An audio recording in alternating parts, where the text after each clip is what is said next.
Alright people, I'm Indypride, and we have finally gotten some substantial gameplay footage of Space Hulk Deathwing, an upcoming first-person shooter set in the 40k universe, where you battle hordes of Tyranid Genestealers in derelict starship debris called, you guessed it, Space Hulks.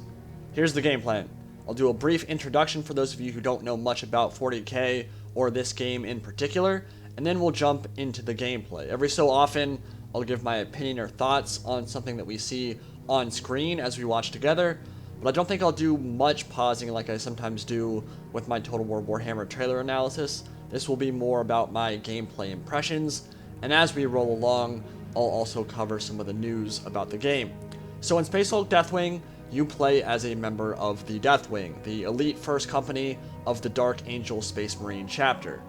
Now the Deathwing is interesting because unlike many other chapters who field their Astartes in a variety of different roles and combat formations, the entire first company of the Dark Angels chapter consists solely of dedicated Terminator squads. Also known as Tactical Dreadnought Armor, these Terminator infantry are essentially walking tanks. They can field a variety of different weapons, from lightning claws that rip through power armor like a hot knife through butter, to assault cannons and heavy flamers. They have a wide selection of weapons to choose from, depending on the situation, many of which will be represented in the game. Now, unfortunately, you'll be facing off against Tyranid Genestealers in the dark confines of a Space Hulk, which is a mangled collection of massive starships, often tens of thousands of years old, floating aimlessly through space. Now, Genestealers are a form of Tyranid, a deadly xenoform that serve as highly advanced infiltrators that weaken star systems before the arrival of a Tyranid hive fleet.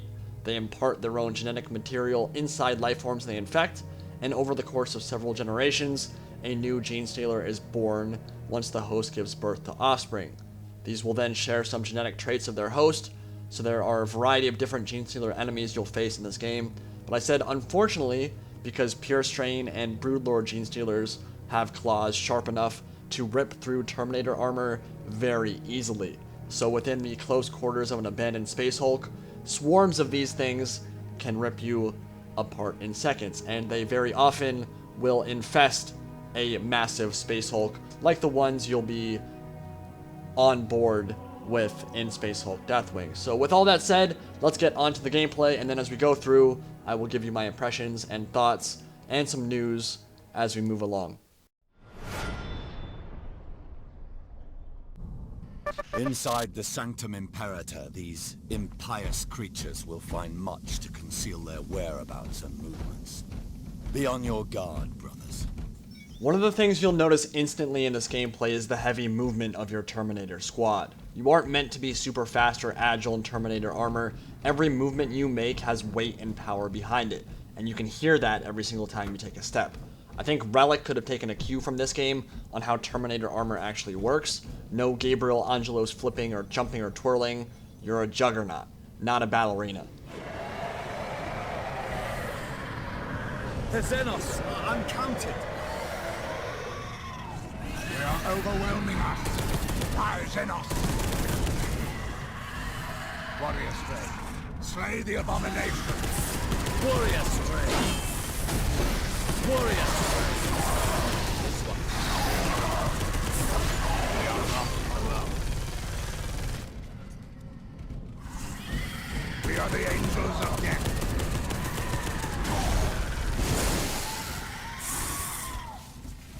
We are the angels of death.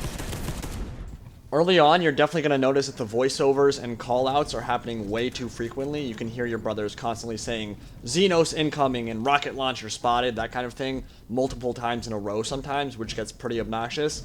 But the devs have already explained that the voice occurrence frequency is a bit bugged right now and will be significantly reduced for the final version, so I wouldn't worry too much about that.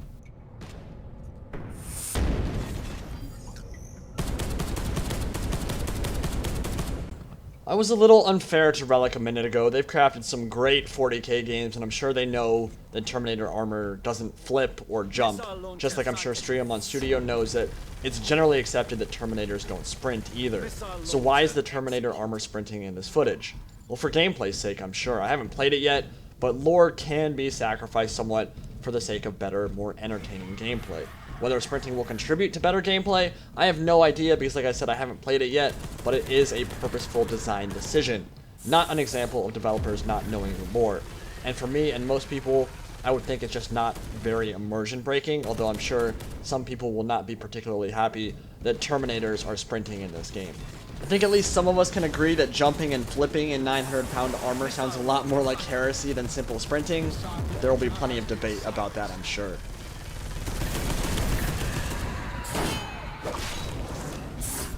Vengeance guides our weapon. Shooting, melee combat, and your psycho abilities all so far seem very smooth and satisfying to use. Very happy about that.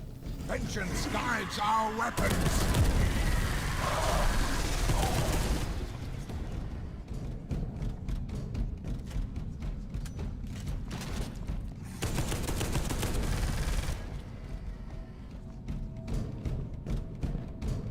I am in place.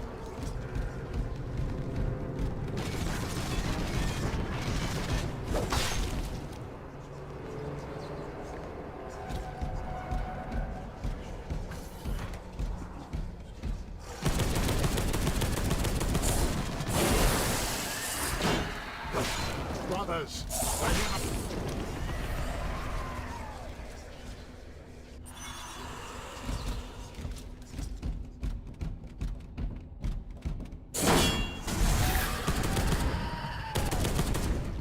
So let's talk about your character and his abilities a little bit. During the solo campaign, you'll play as a librarian, the lore masters and rigorously trained psychers of each Space Marine chapter who can bend the powers of the warp to unleash devastating psychic attacks or break the mind of an enemy through sheer willpower. In multiplayer, which will play pretty similarly to Vermintide in that it's a 4-player co-op survival game, you'll get to choose your class, meaning you can play as a librarian or apothecary or heavy weapon support. For the psycho abilities, you have some pretty cool ones to choose from. Shockwave releases a flow of energy around the librarian, pushing back and hurting the enemies in a 360-degree arc. Chain Lightning summons lightning strikes that do significant damage to Xenos, turrets, and sentries. Inferno creates an image of vengeful flame, carbonizing all enemies in a line in front of him. Spontaneous combustion causes an enemy to explode, creating a damaging flame blast around them. Vortex of Doom tears the veil of reality. Victims near the vortex are pulverized by the power of the warp. Lion's Shadow teleports the librarian inside an enemy before exploding out of them. And Lion's Nemesis transforms the librarian into a fearsome zealot, buffing his attack power tremendously.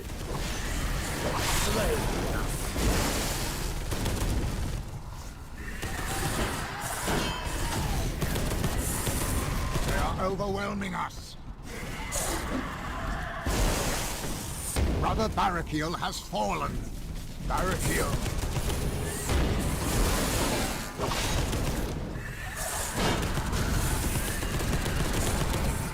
They are overwhelming us.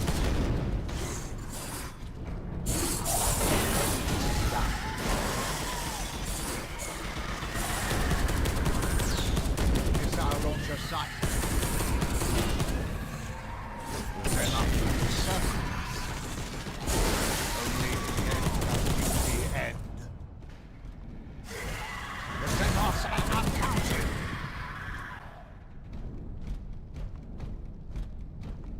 Waypoint reached.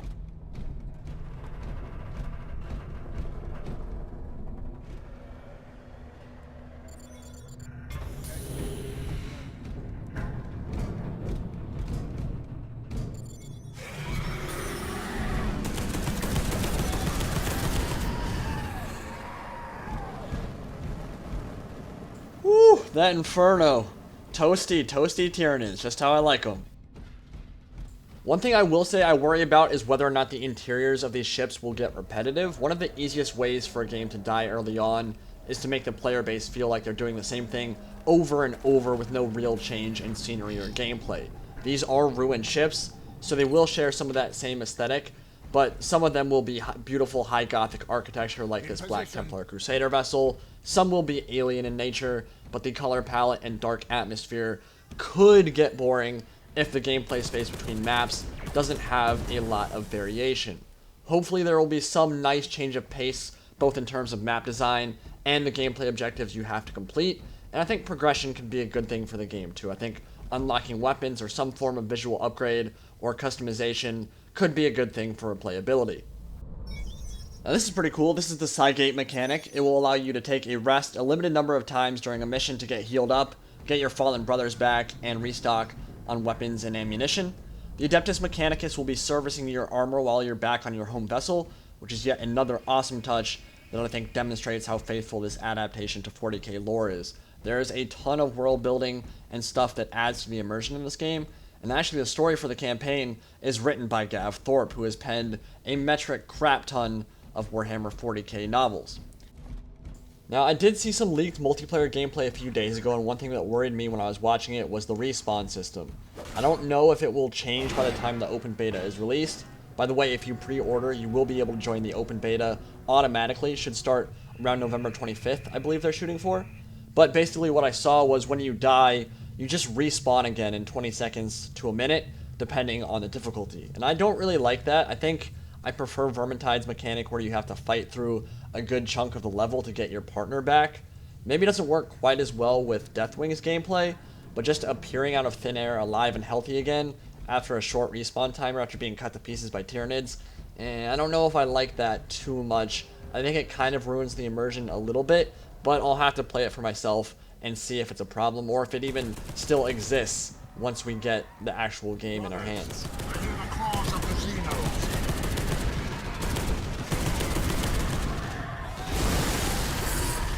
Be alert.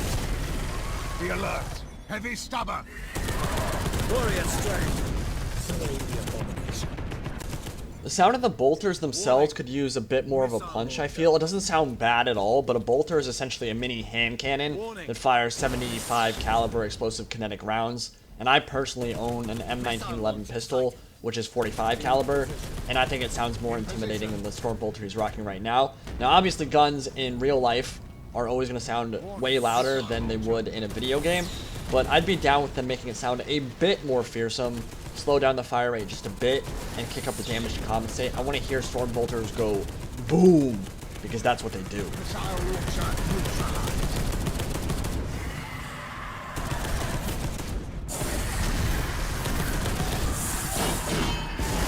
Patience guides our weapons. They are overwhelming us.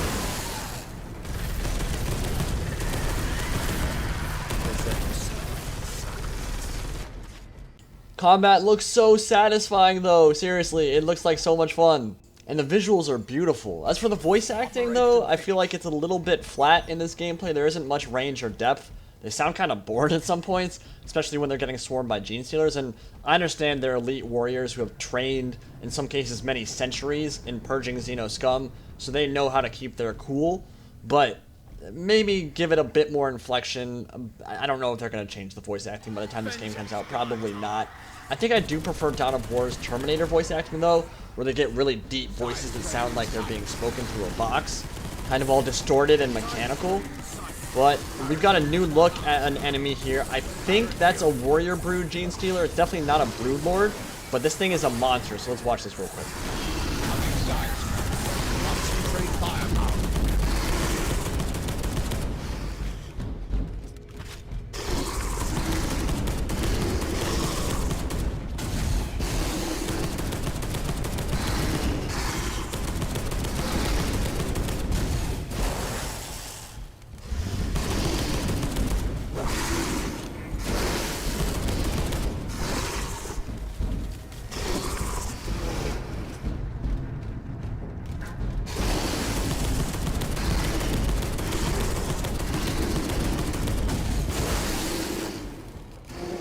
Yeah, so that was scary. That seemed like a legitimately difficult foe to bring down.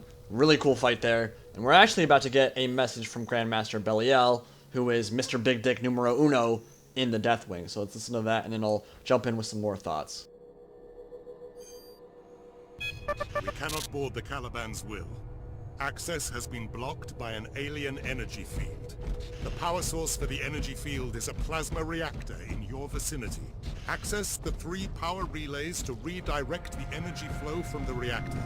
Brother Librarian, guard well the souls of your companions. We have detected powerful psychic emanations from close to each relay. These emanations might be from enemy psychers. Seem to be drawing the Tyranid fleet towards us. Eliminate the enemy psychers. Don't know if you guys have noticed it yet, but the game is definitely missing ambient music. This is more of a personal thing, but I think music is a hugely important part of movies and video games and other entertainment media, and it does sound a little bit empty even with all the background noise going on. The way Vermintide handled their music was perfect, I thought. Quiet and subdued and eerie when moving through ambient trash, and then picking up and gradually getting more and more intense as more enemies begin swarming you. And I'm really not trying to nitpick. These are things that I think about whenever I see gameplay of a new game for the first time. And the gameplay itself looks really, really entertaining and satisfying. Just an awesome blend of special abilities, melee, and ranged firepower. And here we get a list of all the weapons you can unlock. Don't know yet if those are weapons that you actually unlock as you move through the game, or if you start with access to all of them at the beginning. I do know that if you pre-order, you get access to the Mace of Absolution, which is a very powerful melee mace, as you can imagine. Now, obviously, a lot of people have a serious issue with pre-ordering. Don't blame you for that. In this case, because we're going to be getting access to an open beta if we pre-order, I don't feel like it's a very dangerous thing at all. Don't feel like we're taking a risk there, because if you play the game, don't enjoy the beta, you can then just refund, and I don't think it's going to count towards your overall playtime in the game because it's not released yet. So that shouldn't really be an issue. If you don't like the beta, just ask for a refund and you should be good. So your squad mates are Brother Barrakiel. He plays heavy support using weapons like the assault cannon, like you're using right now, and the plasma cannon. And Brother Nahum is your apothecary. He heals up your squad whenever possible. And it definitely does look like some effort has been put into the squad system, being able to issue commands and direct the AI to what you want them to do. Developers have said that they've taken extra care in making sure your AI squad mates are actually decent. That was kind of a big problem with Vermintide, or at least a lot of people hate how bad the AI is. And I can look at it both ways, but in the campaign, which this is much more of a single-player game than Vermintide was, they have said that they've worked to make the AI a lot better than it was. Well, they didn't say better than Vermintide, but they've said that they've worked pretty hard to make sure that your AI squad mates are actually good. So we'll see if that holds true, but it definitely sounds promising. They are using trap pit. We are not alone.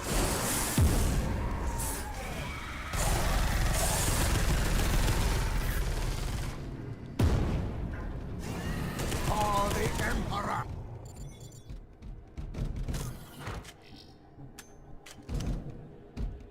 Operation finished.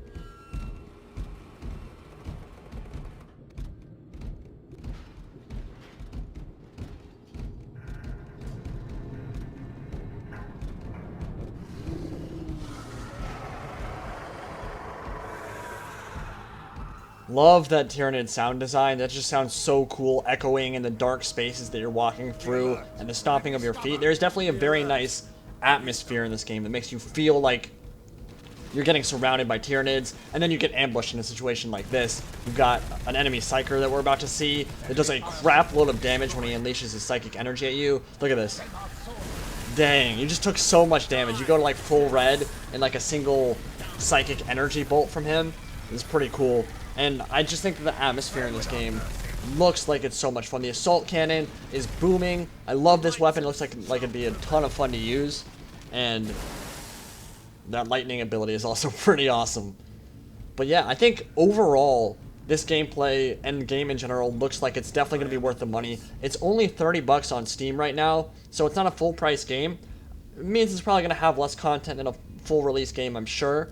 Probably not too many levels. I'd expect something like Vermintide, maybe 10 or so missions to go through. But the co-op, the ability to play through with 3 other friends in co-op is an awesome feature.